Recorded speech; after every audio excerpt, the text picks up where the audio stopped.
وتەیەک بە بۆنەی ١٠٠مین کۆنفرانسی ساڵانەی ڕێکخراوی جیهانی کار. ١٠مین کۆنفرانسی ڕێکخراوی جیهانی کار ناسراو بە ILO ڕۆژی 27 مانگی مەی تا 11 ژوئان بەرابەر لەگەڵ 6 تا 21 مانگی جۆزردانی 1401 هەتاوی لە دەفتەری ئەو ڕێکخراوەیە لە ژنێف پێتەختی سوئیس بەڕێوەچوو. ئەم ڕێکخراوە یەکێک لە ئۆرگانەکانی ڕێکخراوی نێونەتەوەییە و کۆنفرانسەکەی بە شێوەی ساڵانە بەڕێوە دەچێت. 187 وڵاتی ئەندامی ئەو ڕێکخراوەیە مافی ئەویان هەیە کە نێونەرەکانیان بنێرنە ئەو کۆنفرانسەوە. بۆ نمونە کۆماری دژی کرێکاری ئیسلامی، هەیئەتێکی 43 کەسی پێک هاتوو لە بەرپرسانی دەوڵەتی، نێونەرانی مەجلس، خاوەنکاران و نوێنەرانی بەناو کرێکاری و دەوڵەتی دەستکرد بەشداری کۆنفرانسەکە کرد. گای ڕایدێر دەبیری گشتی ILO لە وتاری دەستپێکی کۆنفرانسەکەدا وتی پاش ئەو زەرەر و زیانانەی کە ڤایرۆسی کۆڕۆنا بە هێزی کاری گەیاند، ئێستا شەڕی ئۆکراین خەریکە زیانێکی گەورەتری پێدەگەێنێ.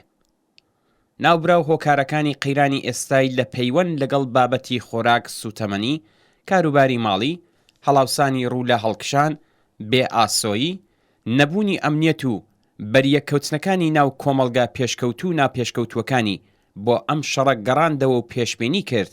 کە ئەگەری ئەوە هەیە بارودۆخەکە لەوەش خراپتر بێت. ئەو هەروەها ڕوو لە کرێکارانی جێگەمەبەستی خۆی وتی بۆ بەرەو ڕووبوونەوە لەگەڵ ئەم بارودۆخەی کە ئاماژەی پێکرا پتر لە هەر کاتێکی تر پشت بە چەندلایەنی و سێلایەنەگەرایی و پەسەندکراوەکانی ڕێکخراوی جیهانی کار ببەستن و هاوکاری بکەن. گای ڕایدێر لە سەر ئابووری کۆمەڵایەتی پشتبەستوو بە هاوپشتی بە ئاراستەی کارکردن لە شوێنی ئەمن و دابینکردنی پیشەی گونجاو پێداگری کرد. ناوبراو ئاماژەی بەوە کرد کە هەموو ساڵێک 3 ملیۆن کرێکار لە شوێنە نائەمنەکانی کار ویان بەهۆی نەخۆشی سەرچاوەگرتوو لە کاری تاقەت پڕۆکێن یانی خۆیان لەدەست دەدەن. ئەو لە کۆتایی قسەکانی داوتی کە لە پێناو دابینکردنی عەداڵەتی کۆمەڵایەتیدا تێبکۆشین و ئەمەش مسۆگەر نابێت مەگەر لە ڕێگای دابینکردنی ئاشتیەوە. کۆمەڵێک ڕێکخراوی ئێرانی وەک شوڕای هاو ئاهەنگی ڕێکخراوە پیشەییەکانی موعەلیمان و چەند ڕێکخراوی سربەخۆی کرێکاری و کۆمونیستی بە مەبەستی وەڕێخستنی کۆبوونەوەیەکی ناڕەزایەتی بۆ ڕۆژی 10 مانگی ژوئێن لە بەردەم شوێنی کۆنفرانسەکە بانگەشەیەکیان بڵاو کردەوە. شوڕای هاو ئاهەنگی فەرەنگیانیش هەر لە دەستپێکی کۆنفرانسەکەدا نامەیەکی سەراوەڵەی ڕوو بە بەشداربووانی کۆنفرانسەکە بڵاو کردەوە. لەو نامەیەدا هاتبوو کە نێونەرە نێردراوە دەوڵەتیەکان کۆمەڵێک دژە کرێکار و دژە موعەلیم و دژە فەرهەنگن و نێردراون بە ئەو مەبەستەی کە بەدانی راپۆرتی درۆ و ناڕاست بارودۆخی کرێکارانی ئێران پێچەوانە نیشان بدات و بابەتی دەست بەسەرکردنەکان و ئەزیەت و ئازاری هەڵسوراوانی کرێکاری و معەلیمان و بنەماڵەکانیان ڕەت بکەنەوە. لەو نامەیەدا هەروەها ئاماژە بەوە کراوە کە بارودۆخی ژیان و گزەرانی کرێکاران و زۆربەی هەرە زۆری خەڵکی ئێران لەو پەڕی دژواریدایە و سەرکوت و سەرەڕۆیی سنوور ناناسێ و دەست بەسەرکردنیش بۆتە دیاردەیەکی هەرڕۆژە. لەو نامەیەدا داوا لە هەیئەتی نێونەرانی بەشداربووی کۆنفرانسەکە و بە تایبەت نوێنەرانی ڕێکخراوە کرێکاریەکان کراوەکە نێونەرانی کۆماری ئیسلامی بەهۆی بەڕێوە نەبردنی پەسەندکراوەکانی ILO لەلایەن ڕژیمەوە لە هەیئەت مدیرەی ئەو ڕێکخراوەیە بکرێتە دەرەوە. شوڕای هاو ئاهەنگی هاوکات تۆمارێکی خستە بەردەست ناڕازیان و مافخوازان بۆ ئەوەی دوای واژۆکردن لە ڕۆژی 10 ژوئێندا پێشکەش بە کۆنفرانسەکەی بکەن. تا ڕۆژی دیاریکراو 3000 کەس تۆمارەکەیان واژۆ کردبوو. ئەو بابەتانەی کە لە تۆمارە ناڕەزایەتیەکەدا هاتبوون بریتین لە ئازادی خێرا و بێشەرت و مەرجی سەرجەم موعەلیمانی زیندانی و هەڵسوراوانی ڕێکخراوە سربەخۆ کرێکارەکانی کە لە ڕۆژی جیهانی کرێکار بەم لاوە دەست بەسەر کراون و هەروەها لابردنی هەر جۆرە تۆمەتێک لەسەریان، ڕاگرتنی هەر چەشنە پەروەندە سازی و پیلانگێڕیەک لە دژی موعەلیمان و کرێکارانی دەستگیرکراوی ئەم دوایانە،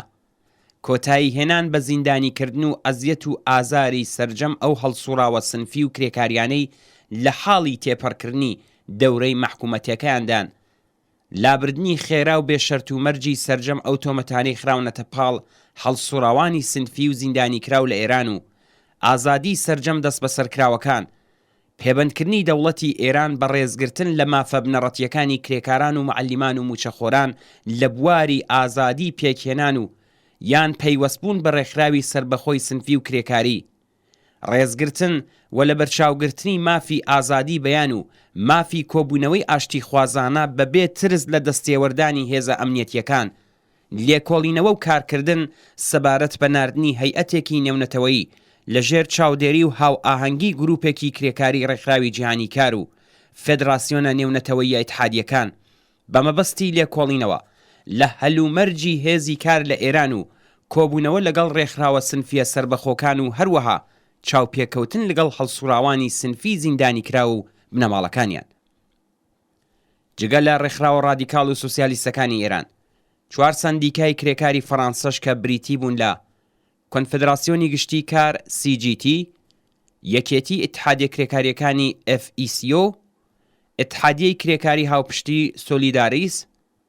یەکێتی نێونەتەوەی ئیتحادە کرێکاریە سربەخۆکان UNSA و هەروەها بە پشتیوانی سەندیکای ژنێڤ CGAS و سەندیکای خزمەتگوزاری گشتی ژنێڤ SSP بە مەبەستی کۆبوونەوە لە ڕۆژی 10 ژوئن لە بەردەمشۆنی کۆنفرانسەکە لە ژنێڤ و بۆ پشتیوانی لە کرێکاران و معەلیمانی ئێران بانگەشەیەکیان بڵاو کردەوە. کۆنفرانسی ڕێکخراوی جیهانی لە هەلومەرجێکی تایبەتدا بەڕێوەچوو. بانکی جیهانی ڕۆژی 7 ژوئن بەرابەر لەگەڵ 17 ژۆزردان راپۆرتێکی بڵاو کردەوە و بە خستنەڕووی کۆمەڵێک ئامار قسەکانی گایرایدەر دەبیر ئەوەڵی گشتی ILO لەسەر بنەمای بارودۆخی قەیراناوی و ڕوو لە قوڵبوونەوە سەلماند. بەڵام ئامادەکارانی راپۆرتەکەش هەروەک گایرادێر شەڕی ئۆکراینی بە هۆکاری ئەو قەیرانەی ئێستازانی. لە حاڵێکدا واقعیەت ئەوەیە کە ئەم قەیرانەی ئێستا سەرچاوەکەی لە ذاتی سیستمی سەرمایەداریدایە و شەڕی ئۆکراینیش حاصلی ئەم قەیران و هۆکاری پەرەسەندنەکەیەتی. لە ماوەی ساڵانی ڕابردوودا بورژوازی بە تایبەت لە وڵاتە سەرمایەداریە پێشکەوتووەکان هەوڵی داوە بە هێنانە سەرکاری کابینە ڕاست و ڕاستە تون ئاژۆکان پەنابرنەبەر ناسیۆنالیزم و فاشیزم و لە ڕێگای دوورکەوتنەوەیەکی ڕێژەیی لە ڕیازەتی ئابووری بازاری ئازاد بەسەر ئەم قەیرانە سیاسی و ئابووریەی سیاسیەی ئێستادا زاڵ بێت و بەڵام هەموو هەوڵەکانی ئەوان ئاکامی پێچەوانەی هەبووە و قەیرانەکانی قوڵتر کردوێتەوە. لە ئەوە هەلومەرجێکدا تەنیا خەباتی چینایەتی کرێکاران لە هەر وڵاتێک و لە ئاستی جیهانیدایە کە دەتوانێت دەوڵەت و خاوەنکار و ناوەندەکانی وەک ڕێکخراوی جیهانی کار لە بابەت مافی پێشێلکراوی کرێکاراندا ناچار بە پاشەکشە بکات و ڕێگای ڕزگاری یەکجاری و گەیشتن بە سوسیالیزم خۆش بکات. هاوکات تا ئەو جێگەی کە پەیوەندی بە ئێرانەوە هەیە، ڕسواکردنی حزوری نێونەرە دژە کرێکاریەکانی کۆماری ئیسلامی لەم کۆنفرانسەدا یەکێک لەو ئەرکانەیە کە بە تایبەتی دەکەوێتە سەرشانی هەڵسوراوانی پێشڕە و داکۆکی کاری چینی کرێکار لە دەروەی وڵات و پێویستە ئەم دەڕۆژەی کە دانیشتنەکان بەردەوامن وەک دەرفەتێک بۆ بەڕێوەبردنی ئەم ئەرکە بقۆزنەوە.